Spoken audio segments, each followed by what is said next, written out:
We live in what sometimes feels like a scary world. And as parents, we find it our responsibility to warn our children of all the dangers, right?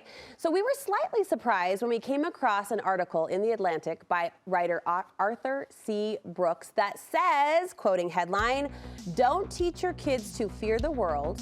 Scaring children won't keep them safe. Instead, help them see the good." This idea intrigued us, so we asked our Studio 5 parenting contributor, Heather Johnson, to help us better understand it. She joins me in studio. Welcome, Heather. Thanks. I will also pull from the article that says, quote, "The psychologists Jeremy D.W. Clifton and Peter Mendley found that 53% of respondents preferred dangerous world beliefs for their children." So this is something that a majority of parents do. We're setting out with kind of this fear-based teaching, maybe not with the goal of scaring our children, but research shows that might be what's happening. Yeah, that's actually what's happening. So this perspective is when we're looking at our kids and we're teaching them that overall the world is dangerous. Now, our intent is good as parents. Sure. Our intent is really good. Our hope is that if I teach our kids that everything's scary and dangerous, that they'll be more diligent and vigilant in being safe. That's what I hope, right? If I scare you about, someone at the park who could take you, or something that could happen at the store, or what's going to happen if you cross the street, then you're going to go into it with more caution, and therefore you'll be safer or more safe. That's actually not the case. That doesn't happen. What happens is they're more likely to actually even participate sometimes in those scary things. And not just that, but they're more sad.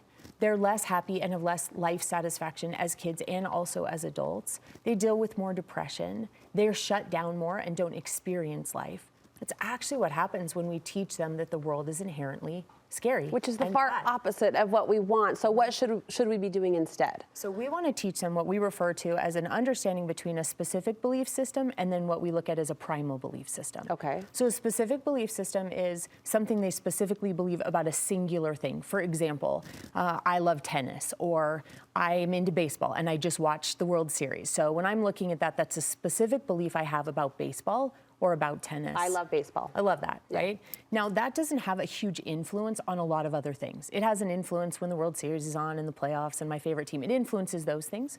But a primal belief opposed to a specific is an overall general understanding about the world in its entirety. It's at our core. Okay. And so we tend to teach our children either to have a dangerous or negative primal belief or a positive. We see it from a place of fear. The whole world is scary. People are inherently bad. Or the world is not scary and dangerous. People are inherently good. So what we want to do is we want to make sure that we're teaching our kids to have that positive primal belief system where they actually look at the world and it isn't dangerous. Instead, people are good, and most people are good, and it's just there are one-offs. But overall, we want them to believe that the world is good and that the world is safe. That's what we want to teach them.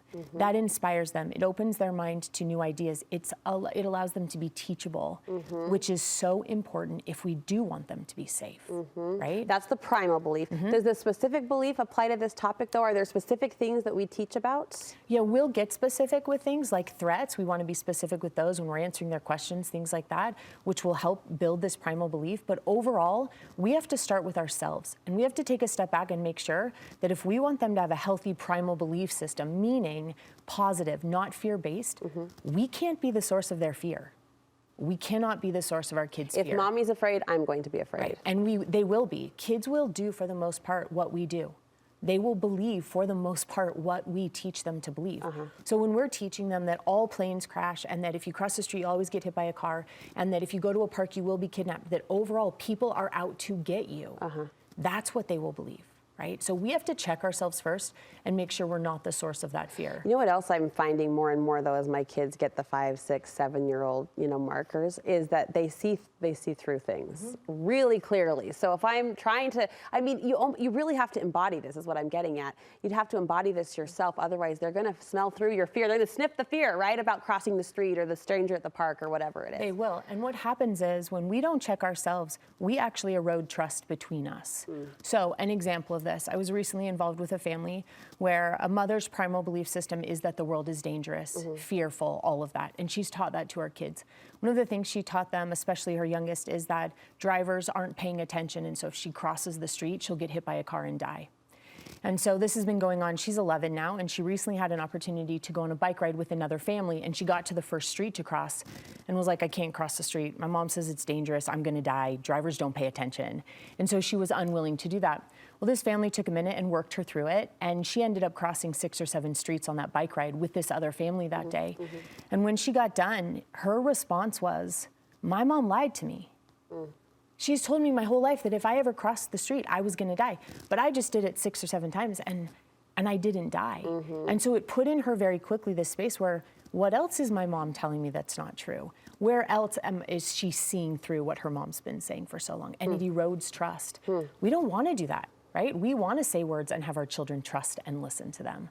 So when we're the source of fear, it causes a lot of problems as far as their perspective of the world. That makes sense. Kind of an extreme example, but that makes sense. You say we have to know how to answer those questions as they come at us. So we answer them with honesty, I assume. We do. We answer them with honesty, but more importantly, oftentimes we go to this kind of fear-based space because we're unwilling to take the time or we don't know what to say.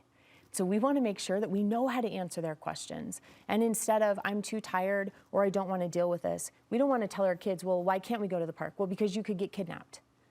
Well, wait just a second. Actually, if I just took a second, there's a lot of things I could explain. The time is huge, right? Taking the time to walk their little minds through it. Absolutely. When we have this primal belief that the world is dangerous and people are bad, it becomes a lens from which our children see everything in the future, meaning it impacts their relationships. If our kids think that that people are out to get them, then when they enter relationships, when they do these things, it will affect all of this. So we want to be specific when we're answering these questions. We want to know how. Take a specific threat and teach them how to deal with it. Talk them through at the park, if this would happen, here's the things that you would do to navigate it. We also want to teach them to replace the fear with something, and we're going to teach them to replace it with love. Love is the thing that eradicates the fear. It neutralizes it. And so when we teach them to give love and to receive love, they go out into the world not as fearful. Love is so powerful when it comes to teaching them how to view the world and how to look at these things. And finally, you want us to work with their motivation. With their motivation. When your kids come to you and they are motivated in any way to learn or to experience or to face challenges, we want to jump on that so fast. And instead, we tend to replace it with fear. Well, what if you don't succeed? Or our daughter came to us this week and wanted to try something new. And it would have been easy to say, well, you've never done that before. What if it's embarrassing? Or what if you don't know what to say? Instead of, here's how you would tackle it.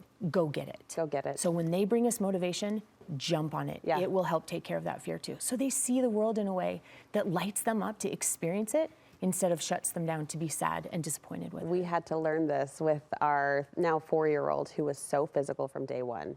And one day I walked in and Mark was teaching her how to scale the pantry shelves because she was going to do it anyway. And I know we've talked about more emotional fears in this conversation, but it is leaning into what they're interested in a safe way, taking the time to walk them through it and replacing that fear with love. It's exactly right. And now they learn and now they're taught. And you took that motivation of wanting to climb or get out of a crib. A crib's a really good one. Oh boy. Teach them, and now they're safe, right? And now we don't have to worry. No, we don't have to worry about Really good, Heather. Thank you so much. Heather has a private practice where she coaches families and individuals too. You can find her contact information on our website, where we will also link you to the Atlantic's article on this very topic if you want to read more.